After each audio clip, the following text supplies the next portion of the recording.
आज ये तय हो गया कि महाराष्ट्र में 5 दिसंबर को यानी गुरुवार को नई सरकार का गठन हो जाएगा। 5 दिसंबर को देवेंद्र फडणवीस मुख्यमंत्री के तौर पर शपथ लेंगे। 4 दिसंबर को सुबह 10 बजे विधानसभा के सेंट्रल हॉल में बीजेपी विधायक दल की मीटिंग होगी। इस मीटिंग में वित्त मंत्री निर्मला सीतारमण और गुजरात के पूर्व मुख्यमंत्री विजय रूपाणी ऑब्जर्वर के तौर पर मौजूद रहेंगे। विधायक दल की मीटिंग में देवेंद्र फडणवीस को औपचारिक तौर पर विधायक दल का नेता चुना जाएगा और यह तय हो गया कि फडणवीस महाराष्ट्र के अगले मुख्यमंत्री होंगे और Ajit Pawar deputy chief minister बनेंगे। लेकिन एकनाथ शिंदे किस भूमिका में होंगे यह फिलहाल तय नहीं है, क्योंकि एकनाथ शिंदे नाराज बताए जा रहे हैं। उन्होंने सेहत ठीक न होने को वजह बताकर आज एक बार फिर सारी मीटिंग्स रद्द कर दी। इसलिए अटकलों का दौर शुरू हो गया। हालांकि आज एकनाथ शिंदे के बेटे श्रीकांत शिंदे ने एकनाथ शिंदे की नाराजगी की खबरों को गलत बताया। श्रीकांत शिंदे ने अपने बारे में भी साफ किया कि वो न तो डिप्टी चीफ मिनिस्टर बनना चाहते हैं और न ही उन्होंने केंद्र सरकार में कोई पद मांगा है। इसके बाद संजय सिरसाट, दीपक केसरकर और छगन भुजबल जैसे शिंदे की पार्टी के कई नेताओं ने कहा, बीजेपी महाराष्ट्र की सरकार के स्वरूप को लेकर जो भी फैसला करेगी उसे शिंदे की शिवसेना का पूरा सपोर्ट होगा। लेकिन एकनाथ शिंदे का न तो कोई बयान आया, न उन्होंने सोशल मीडिया पर कुछ कहा, न वो घर से बाहर निकले। इसलिए ऐसा लग तो रहा है कि शिंदे नाराज हैं और नाराजगी की वजह यह बताई जा रही है कि शिंदे डिप्टी चीफ मिनिस्टर बनने के साथ साथ होम मिनिस्ट्री की मांग कर रहे हैं और बीजेपी होम मिनिस्ट्री देना नहीं चाहती। इसलिए बात अटकी हुई है। अब अमित शाह इसका रास्ता निकालेंगे। अगर शिंदे न माने तो बीजेपी क्या करेगी, शिंदे के पास ऑप्शन क्या है और मां विकास आघाड़ी के नेता इस पर कैसे चुटकी ले रहे हैं, यह बताऊंगा आज की बात में। लेकिन सबसे पहले यह बता दें कि महाराष्ट्र में सरकार के गठन की तैयारी क्या क्या चल रही है। महाराष्ट्र में नई सरकार के शपथ ग्रहण की तारीख तय हो गई है। शपथ ग्रहण समारोह की जगह भी फाइनल है। बस देवेंद्र फडणवीस के नाम का औपचारिक ऐलान होना बाकी है।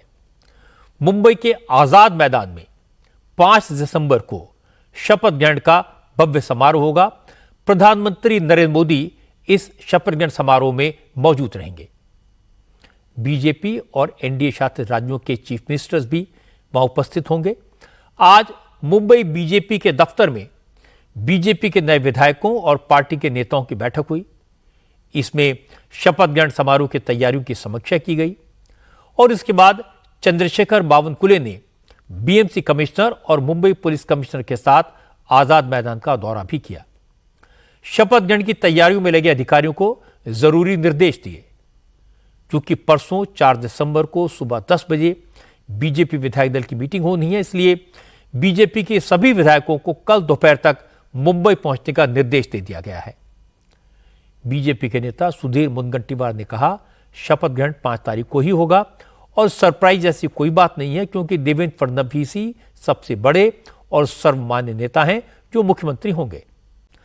दूसरी तरफ मां विकास आघाड़ी के नेता चुनाव में ऐतिहासिक हार के बाद अब चुनाव आयोग को घेरने में लगे हैं। हार के लिए ईवीएम को जिम्मेदार ठहराने में लगे हैं। कांग्रेस के नेताओं ने पोलिंग परसेंटेज बढ़ने को लेकर जो शिकायत की थी, उनकी सुनवाई कल होनी है। इलेक्शन कमीशन कांग्रेस के नेताओं को कल समझाएगा कि शाम 5 बजे जारी पोलिंग परसेंटेज और रात 11 बजे जारी किए गए पोलिंग परसेंटेज के आंकड़ों में डिफरेंस क्यों है, कैसे है। 76 लाख वोट कैसे बढ़ गए। हालांकि कांग्रेस के नेता ईवीएम पर भी सवाल उठा रहे हैं, लेकिन इलेक्शन कमीशन को जो लेटर भेजा गया है उसमें कांग्रेस ने ईवीएम का जिक्र नहीं किया। कल चुनाव आयोग के साथ जो मीटिंग होगी उसमें ईवीएम पर बात नहीं होगी, लेकिन मां विकास आघाड़ी के 24 हारे हुए उम्मीदवारों ने 5% ईवीएम के वोटों का मिलान वीवीपैट से कराने के लिए एप्लीकेशन फाइल कर दी है। इसकी फीस भी जमा करा दी गई है। आज शरद पवार के एनसीपी के नेता रोहित पवार ने चुनाव आयोग को चुनौती दी। कहा वो मीडिया के सामने विपक्षी पार्टियों की टेक्निकल टीम को 4 दिन का वक्त दे। इस वक्त में वो ये साबित कर देंगे कि ईवीएम फुल प्रूफ नहीं है। अगर साबित नहीं कर पाए तो फिर कभी ईवीएम पर सवाल नहीं उठाएंगे। बांग्लादेश में हिंदुओं पर हो रहे जुल्मों के खिलाफ आज दिल्ली से लेकर कोलकाता तक प्रोटेस्ट हुए।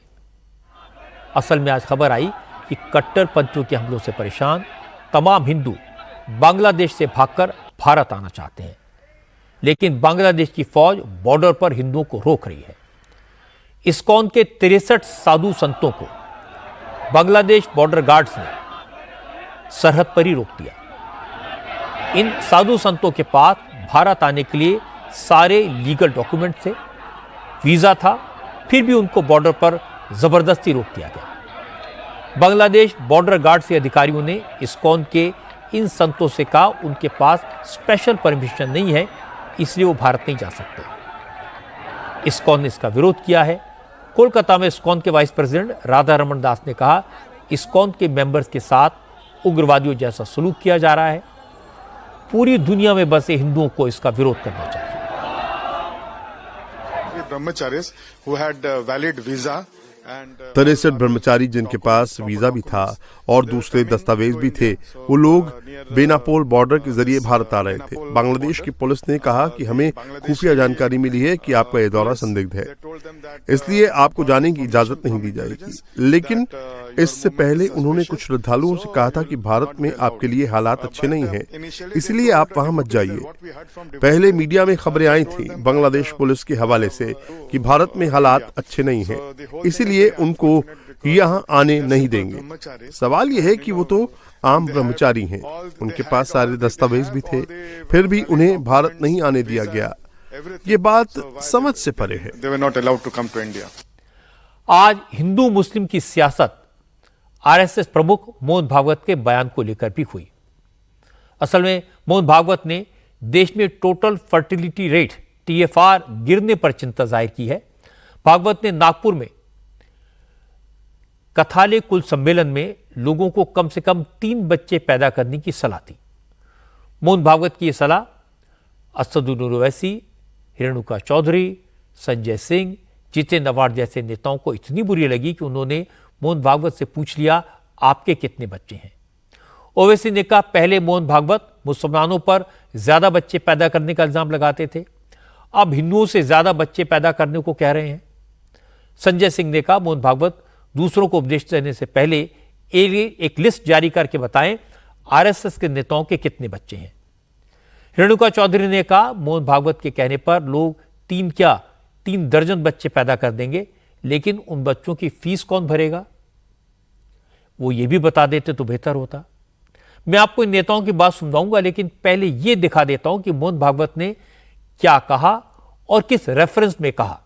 आज पंजाब से भी बड़ी खबर आई। पंजाब के former chief minister Sukhbir Badal और उनकी कैबिनेट के 16 पूर्व मंत्री कल से गोल्डन टेम्पल में गले में तख्ती लटकाकर झाड़ू पोंछा लगाएंगे, बर्तन धोएंगे, बाथरूम की सफाई करेंगे।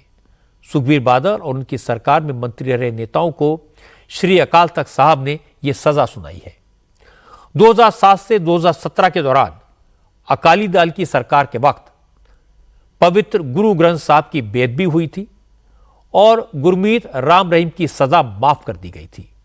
और अब बात किसानों के प्रोटेस्ट की। किसानों के धरने की वजह से दिल्ली नोएडा के बॉर्डर पर दिन भर जाम लगा रहा। आज नोएडा और ग्रेटर नोएडा के किसानों ने जमीन के ज्यादा मुआवजे को लेकर दिल्ली चलो की कॉल दी थी। सुबह सुबह सैकड़ों किसान ट्रैक्टर लेकर नोएडा दिल्ली बॉर्डर पर पहुंच गए। हालांकि पुलिस ने किसानों को रोकने के लिए पहले से तैयारी की हुई थी। सड़क पर बड़े बड़े कंटेनर रखे गए थे, बैरिकेड लगाई गई थी, लेकिन किसान उन्हें तोड़कर आगे बढ़ गए। किसानों के प्रोटेस्ट के कारण लंबा जाम लग गया। घंटों तक लोग ट्रैफिक में फंसे रहे। अमेरिका के प्रेसिडेंट जो बाइडेन ने व्हाइट हाउस से अपनी विदाई से पहले अपने बेटे हंटर बाइडेन को सारे जुर्मों से माफी दे दी है। हालांकि जो बाइडेन ने पहले कई बार यह कहा था कि वो प्रेसिडेंशियल पार्डन के तहत अपने बेटे के अपराधों को माफ नहीं करेंगे, लेकिन डोनाल्ड ट्रंप के प्रेसिडेंट इलेक्ट हो जाने के बाद ट्रंप जनवरी में चार्ज लेंगे। इससे पहले प्रेसिडेंट बाइडेन ने अपने बेटे हंटर बाइडेन के सारे जुर्म माफ करने का फरमान जारी कर दिया। हंटर बाइडेन पर गैर कानूनी तरीके से ड्रग्स लेने और झूठ बोलकर बंदूक हासिल करने के इल्जाम थे। डेलवेयर और कैलिफोर्निया राज्यों की अदालतों ने 6 महीने पहले हंटर बाइडेन को दोषी करार दिया था और कुछ हफ्तों बाद ही हंटर बाइडेन को इन अपराधों की सजा सुनाई जानी थी। लेकिन प्रेसिडेंशियल पार्डन मिलने के बाद अब हंटर बाइडेन को कोई सजा नहीं होगी। बाइडेन ने बेटे के लिए माफीनामा जारी करते हुए कहा, उन्हें उम्मीद है कि अमेरिकी जनता एक पिता के तौर पर उनके जज्बात को समझेगी।